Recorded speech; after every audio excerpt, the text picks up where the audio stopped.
Hello guys, welcome to the Lit Bit. This is your host RJ, and today we are going to review the Realme X7 Max. I've already made an unboxing and first impressions video on this channel. Click the card here or on the link in the description below to check out that video.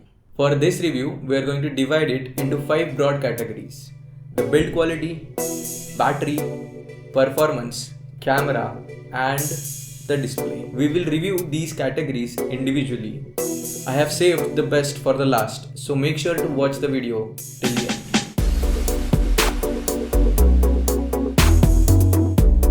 Coming to the build quality and design, the build quality is above average for this phone. The phone feels light in hand and the weight distribution is pretty good. However, despite the lightweight, I found this phone to be a bit bulky compared to my primary OnePlus 8 Pro.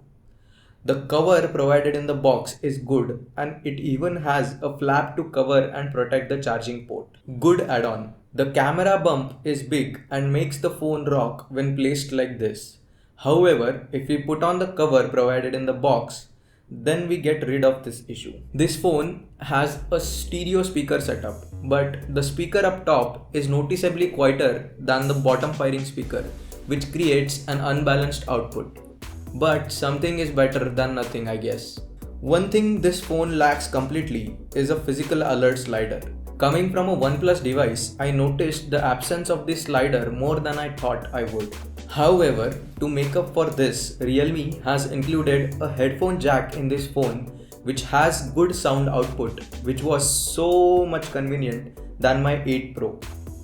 Nice. This phone has 4500 mAh battery with a 50 watts supercharged charging support.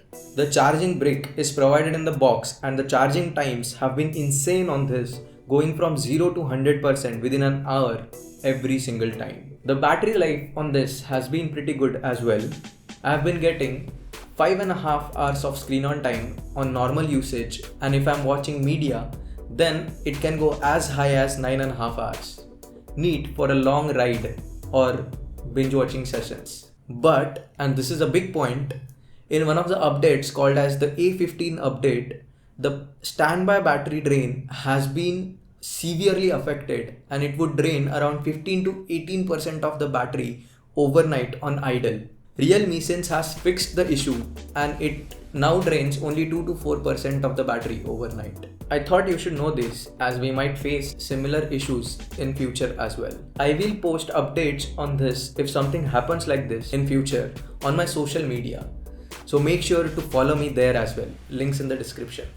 The interaction with this UI feels super smooth due to the 360Hz touch sampling rate, and the Dimensity 1200 is fully capable to handle this display. Media consumption has been great on this as well. I have watched the last 100 episodes of Naruto Shippuden on this phone. Great blacks, bright colors and no stutters. It was a delightful experience. The phone did not heat up on me in my camera tests and gaming sessions as well. I have shot photos and videos for more than 10 minutes a couple of times and it did not even get warm to the touch. I must mention that it was raining outside and the weather was cool, so the results might vary in summers or hot days. Same experience with gaming as well. I am not a gamer, but I played a few sessions of COD Mobile and the experience was smooth.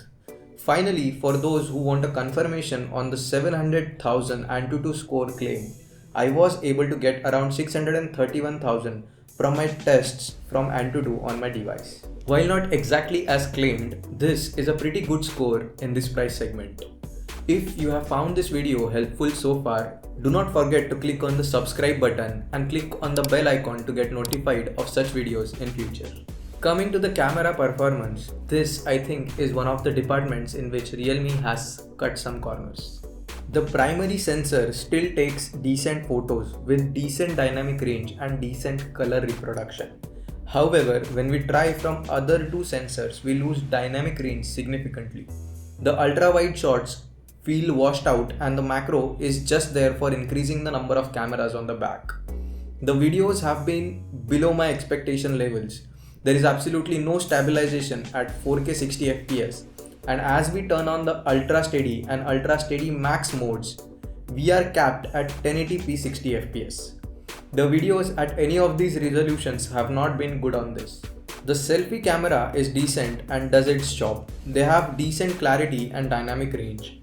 The selfie video is capped at 1080p 30 fps. Considering all this, I would not recommend this phone to someone who shoots a lot of videos on their phones. After this rant, let's look at the best part of this phone, the display. It is plenty bright, supports HDR10+, it has vivid colors and it is super smooth. This is a side-by-side comparison of a video on both Realme X7 Max and my OnePlus 8 Pro. The Realme X7 Max compares very nice to my OnePlus 8 Pro. This 120Hz refresh rate and 360Hz touch sampling rate display is the best display in this price segment according to me. While scrolling through the UI, you can enjoy the benefits of a 120Hz display, and despite that, you can have a good battery life. The black levels are great and the animations are good as well.